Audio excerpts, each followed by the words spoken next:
আমি তামান্না আফরোজ, বাড়ি রংপুর। আমি বিবিএস কমপ্লিট করার পর আমার বিয়ে হয়।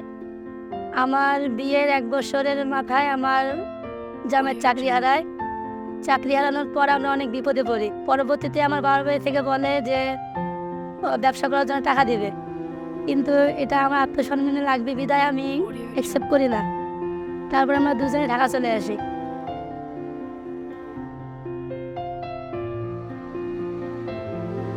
আর ঢাকা আসার পর আমার গ্রামের এক খালা, উনি বললো যে আমার সঙ্গে চলো, আমি আমানে তোমাকে নিয়ে যাই, ওইখানে তুমি জব পাবা। পরে আমি ওনার সঙ্গে আমানের গেটে আসি। আসার পর আমি প্রথমে হেল্পার হিসেবে নিয়োগ হই। হেল্পার হওয়ার 2 মাস 2 মধ্যে আমার প্রমোশন হয়, আমি অপার হিসেবে জয়েন করি। অপারেটর হওয়ার মাস 6 পরে হলো আমি প্রমোশন পেয়ে একটা বিশেষ ট্রেনিং ছিল গিয়ার সুপারভাইজার। এই ট্রেনিং পাওয়ার পর আমি হলো সুপারভাইজার দাঁড়াই। সুপারভাইজার লাইনের মধ্যে 1 বছরের মতো করছি। এখন আমি একজন লাইন সিট।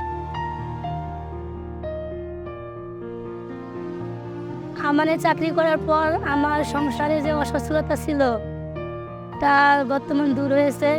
সংসারে বর্তমান সচ্ছলতা বৃদ্ধি হয়েছে। বর্তমানে আমি আমার স্বামী সন্তান নিয়ে খুব সুখে আছি।